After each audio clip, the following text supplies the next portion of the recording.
into the left-hander at Priory, into the left-hander at Brooklands. He now only has Luffield 1, Luffield 2 and Woodcote is going to be Johnny Herbert. And he knows it, he waves his hand. Well done, Johnny Herbert. Thousands of people here are saying that, and for Benetton, Johnny Herbert wins the British Grand Prix, and you can see how popular his victory is. He's a lovely chap, and he richly deserves it. John Alesi is now over 12 seconds behind, but again, he finishes in second place, and that is the third time that Alesi's been second in, and Coulthard finishes in third position. So Benetton win, Ferrari second, Williams third, McLaren is going to be fourth when Mark Blundell comes home, Ligier is going to be fifth when Parnis comes home, Rubens Barrichello is out of the race, Frentzen will come home in sixth position, but he has been lapped. And Johnny is a pretty phlegmatic chap. When he finished, when Johnny Herbert finished second in the Spanish Grand Prix, he didn't look all that overwhelmed about it. I would expect him to be ecstatic when he is in the interview room to tell us how he won for the first time in a Formula One Grand Prix. And my goodness, what a place to win at Silverstone, his home Grand Prix in Britain. And here is the man from South London. He doesn't live there anymore. He lives in the Midlands near Stratford-on-Avon with Becky, his wife, and his children. And Johnny Herbert is an absolutely and understandably and totally justified elated. And that is Mark Blundell. My goodness, the sensation goes on right to the end. Mark Blundell, I'm guessing that he was hit by Barrichello and somehow punctured that left rear tyre. But Blundell crosses the line to finish not fourth, but to finish behind Olivier Parnis, who has come home in the Ligier, having gained a place as Mark Blundell stops with his front wheels stationary. And a bitter pill for him to swallow. Now here's this is what happened, and sure enough, that was it. Barrichello hits him, and that's what punctured Mark Blundell's tyre and forced Barrichello off. Now that's the second British Grand Prix incident on the last lap that Rubens Barrichello has been involved with, because last year it was Hakkinen at the last corner. Now then, we're having a look at that. That was into the Abbey section there, with Barrichello coming up on the inside, and whether or not Blundell just moved across on him or not, it was hard to say from that. Perhaps we can have another look at an outside view. We might get a better impression, but clearly it was always going to be a very, very hard fight between the two. Johnny Herbert. Well, there he is. There is little in physical terms. Johnny Herbert, 31 years old, lives in Wootton Warren now. And what a lovely day for a super bloke. He's always got a smile on his face, he's always got a witticism, and Flavio Briatore and Michael Schumacher, that is a very, very nice sight. Michael Schumacher has seen the next best thing to him winning as far as he's concerned, and that's his teammate. Mika Hakkinen and John Alesi will be equally pleased. There's Alesi on the left, and he congratulates Johnny Herbert. And Alesi will know just how it feels. We've got another new Grand Prix winner, and that's what Formula One needs. With no disrespect to Michael Schumacher and Damon Hill, who have brilliantly dominated Formula One for a very, very long time now, and deservedly so. Variety is the spice of life. We got a new winner in Canada, and now here at Silverstone for the British Grand Prix, we have another new winner in Formula One. A superb achievement.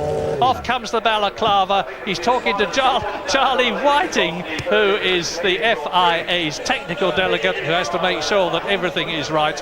And up to the interview room goes Johnny Herbert with team boss Flavio Briatore. Another victory for Benetton, another victory for Renault. And that is the difference between winning and losing for a driver. Look at that dejected face there of David Coulthard. He really is full of dismay as to what's happened.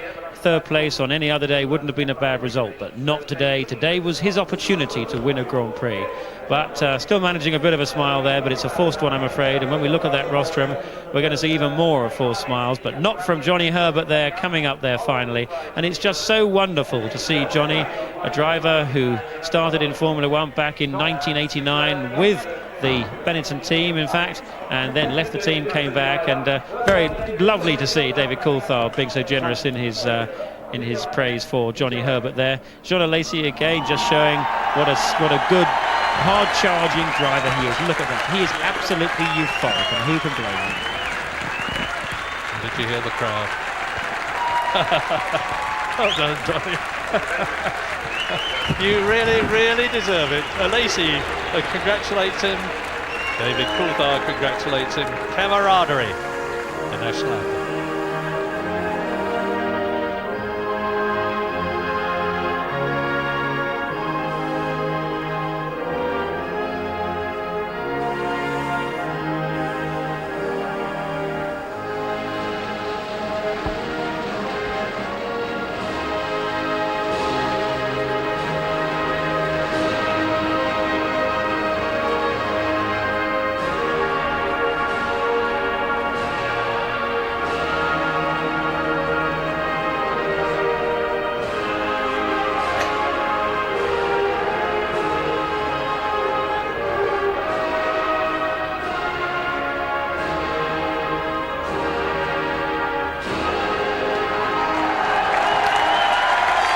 Gigantic exhalation of relief from Johnny.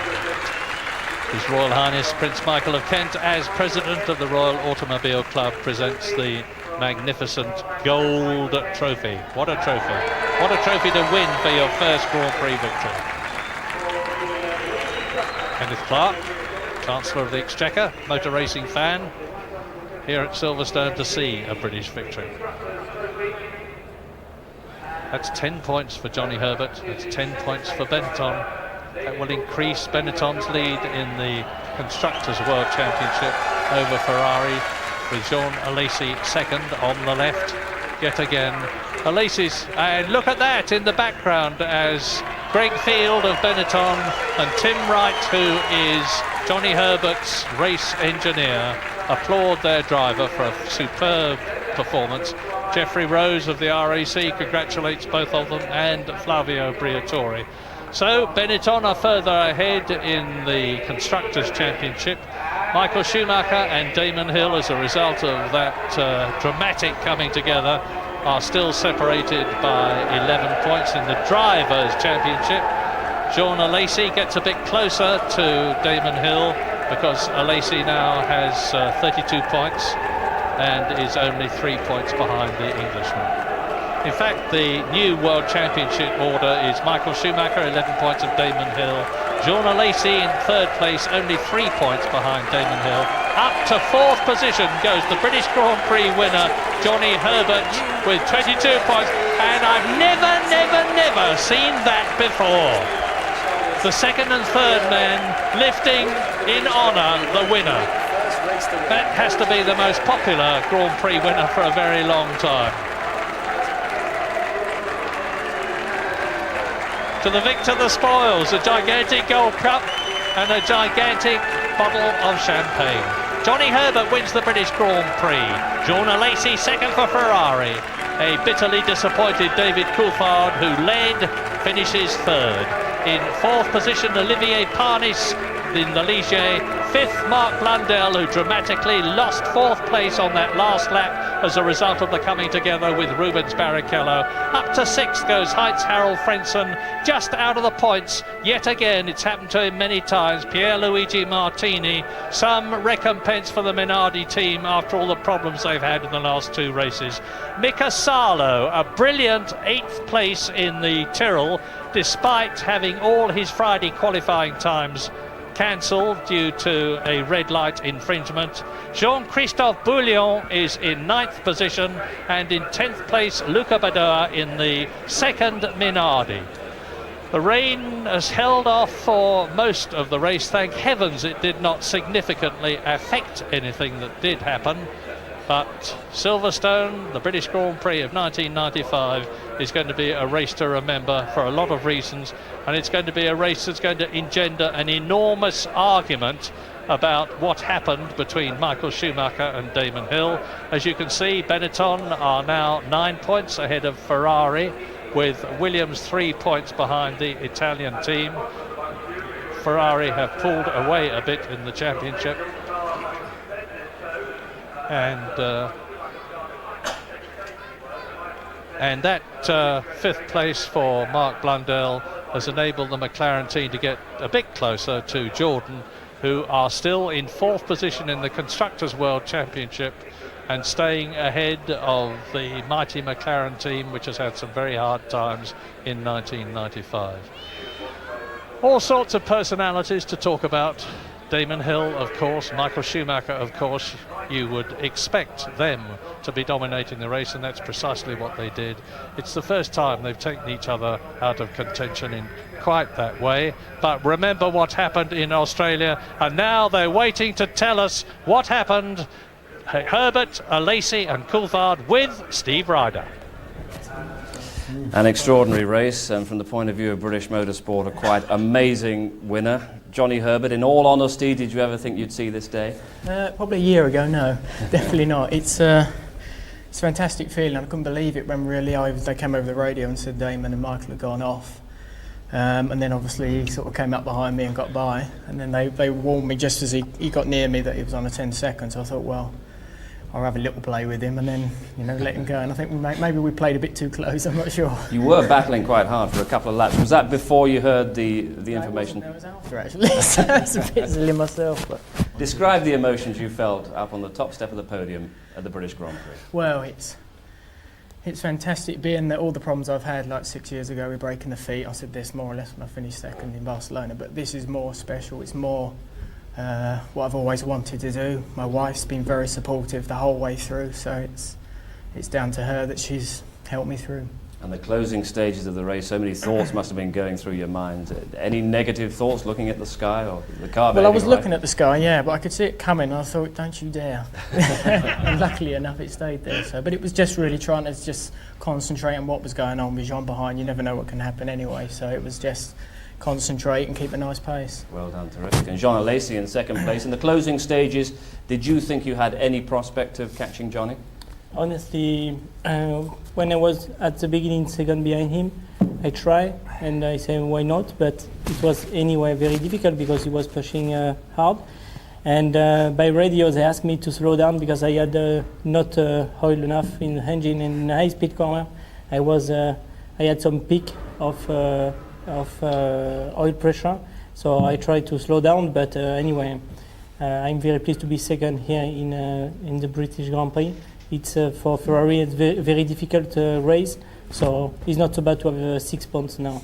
Amazing feature of your race was the start, blasting up from 6th to 2nd off the start. Tell us about that. Yeah, I was so surprised because I'm complaining of my system in the Ferrari. I never start very well this season, and I was so surprised because I complain every day, please do something for the clutch because I cannot start like that.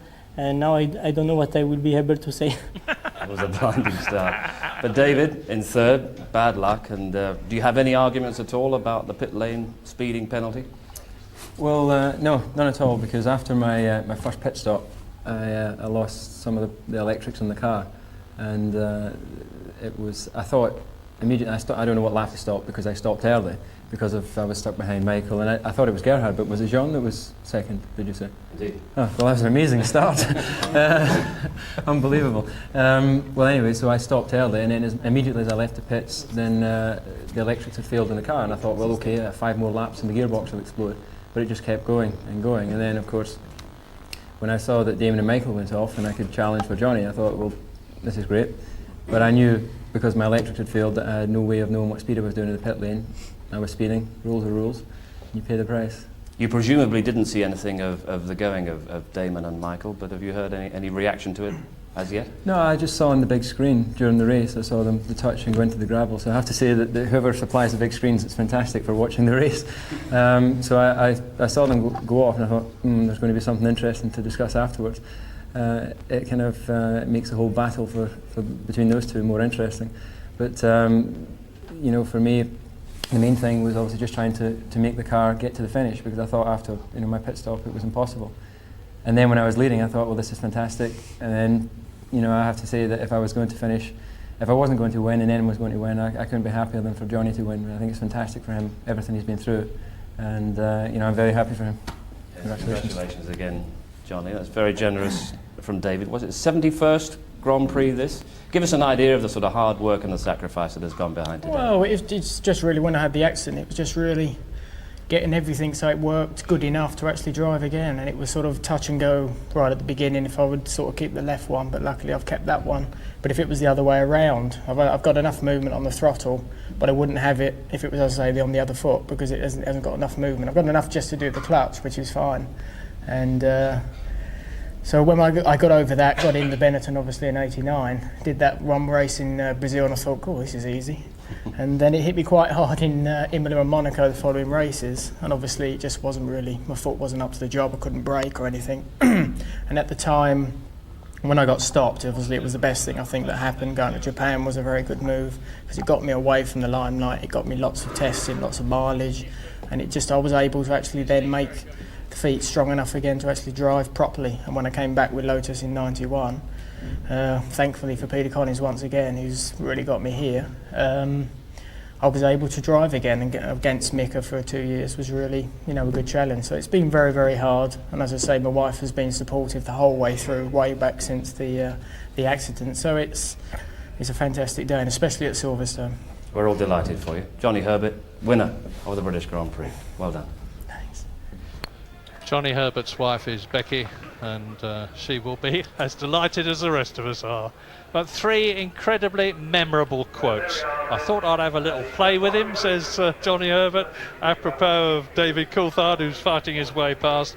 And Jean Alesi had been moaning, we all know how much he'd been moaning about his clutch in the Ferrari, and he goes from 6th to 2nd by the first corner, and now he's embarrassed because he doesn't know what he's going to say about it. And what a cheerful, professional, likeable chap David Coulthard is, having bitterly lost a potential victory in his 16th Grand Prix, at his home Grand Prix too, to be able to congratulate Johnny Herbert as openly and as happily as he did. Jonathan. And in case you wondered what exactly Johnny Herbert was talking about in terms of his accident, he actually had a huge accident in Formula 3000 back in 1988. That's the category that's just one down from Formula 1. He was very much on the ascent then, and that was at Brands Hatch, and he had a coming together with another car when his car then turned right and hit the barriers head on at about 140 miles an hour. And as a result of doing that, Johnny's feet were both badly broken. His feet were sticking indeed out of the front of the car, and then that he was likely to even lose a leg. It really was quite a dramatic accident. He made a great recovery, and he could have even have lost his left leg, as he said. Well, as you can see, the rain is now really coming down. Thank heavens it didn't affect the British Grand Prix, although it's certainly going to affect the Silverstone round of the British Touring Car Championship. But what about that manoeuvre that's going to be talked about for a very, very long time? Damon Hill challenging Michael Schumacher to regain the lead of the British Grand Prix, with both of them having made their last pit stop. They turn into Bridge Corner, Schumacher on the left, Damon Hill on the right. You can see how Damon is getting closer and closer, sees what he thinks is his opportunity, dives inside Schumacher, who turns in. They collide inevitably across the grass, off the tarmac, into the gravel. First the Benetton and then the Williams, to destroy the hopes of both of them of winning the British Grand Prix. Damon for the 2nd time in succession, Schumacher for the 1st time in succession. Well, let's look at it again. So again, Hill comes up, and he's really going a lot quicker than Schumacher at this stage. Schumacher, I think, had no idea that Hill was going to try and have a go there. That place is not really an overtaking spot here at Silverstone, so I think Schumacher would have been concentrating on slowing his car down from 155 down through the gears, 5th, 4th, 3rd, 2nd, turning left into Brooklands and to Priory, and as he turned left into that, Hill was committed, he was coming up the inside. Here's another look, he's a long way back, you see, and some flashes from the back of the Benetton. That's normal from the gear changing with the engine revving going down. It just seemed to me like a bit of a rush of blood to the head for Damon there. The only possible excuse, shall we say, for Damon, quite frankly, is here's an on-board one. Again, looking up, going in the inside, but Schumacher is taking his line, frankly. Hill was going really very quickly indeed. The only possible explanation from Damon's point of view is whether or not Schumacher had some problem with his car and actually braked a lot earlier. Now here's from Schumacher on board. This is what it was like for Schumacher, and that was after he'd been hit, the car spinning around. They probably hit at about 70 or 80 miles an hour, so you can see how strong these cars are. So in summary, really, I think unless Schumacher had a problem with his car, then it was him being just over ambitious. Look at that steering wheel. Damon had the presence of mind to let go of it, because drivers have broken their thumbs in the past hanging on to a steering wheel that's wildly flailing about in front of them. Well, I suppose one has to say, and this is in no way a plea of mitigation, that it's honours even, because Schumacher took Damon Hill out of the Australian Grand Prix and thereby won the World Championship last year, and now the reverse has happened. And now here is Damon himself talking to Tony Jardine. What happened, Damon? Well, I've had time to calm down, of course, so I would like this to be my official considered reaction to what happened, and that is that we're having a great race. It was going to be an exciting race. I thought I saw an opportunity that I could take advantage of, and I'm afraid that Michael is a harder man to pass than that, and we had an accident, and I would describe it as a racing accident, and I'm very disappointed for all the fans, everyone here who came along and was cheering for those few laps when I was catching Michael. I'm also very, very disappointed for the Williams team, who did a superb effort all weekend, and I'd just like to say that that's really all I'd like to say. The only thing now I've got on my mind is my wife Georgie, who's, as you know, is due to have a baby, and in the coming week I expect that's what will be happening, and will be more on my mind than anything else. The championship is still wide open, and I think we've shown that we can compete against Michael Schumacher, and we can beat him, and the championship is still very much a possibility. Damon, That's all I want to say. Thank you. Well, don't leap to judgments. You weren't sitting in the car trying to pass the world champion, nor was I. But you've heard what Damon Hill had to say. What did Michael Schumacher think about it? with Schumacher, it looks like you had it in the bag, one-stop strategy. Then what were your views on the incident? It was completely unnecessary in my view what Damon has done there. There was no room for him to go there. He came from nowhere, as I got told from my engineers, and I don't see the sense of doing things like this, even in front of your home crowd. You have to keep your nerves and your temperament in a normal way, not to make it dangerous to anyone. And I mean, it's more or less a situation like in Adelaide, where he tried to dive inside where there was no room also. So twice an incident like this where it was absolutely unnecessary, and I can't understand this, to be honest. But you feel he was a bit hot-headed, got carried away? Yeah, certainly. I mean, he was probably too much under pressure and tried to make something which wouldn't work. What about that dice between the two of you in the closing laps? Do you think you could have stayed ahead?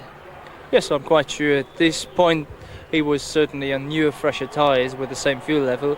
But towards the end, the tyres would have levelled off from him, and then I should have pulled off a gap. I knew that overtaking is very difficult, so I just wasn't worried at all, to be honest.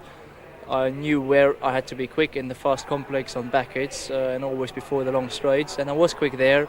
In the slow corners there was no reason to push too hard for me, because there was no way to me to overtake, because I had the same situation with Jean Lazy before where I couldn't overtake him, and I never tried a situation like this.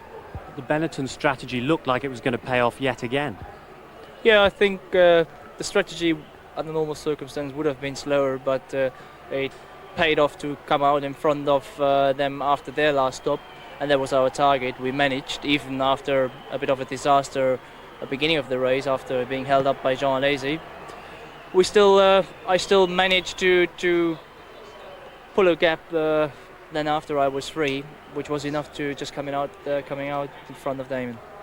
11 points clear still, Germany coming up. You confident for that one?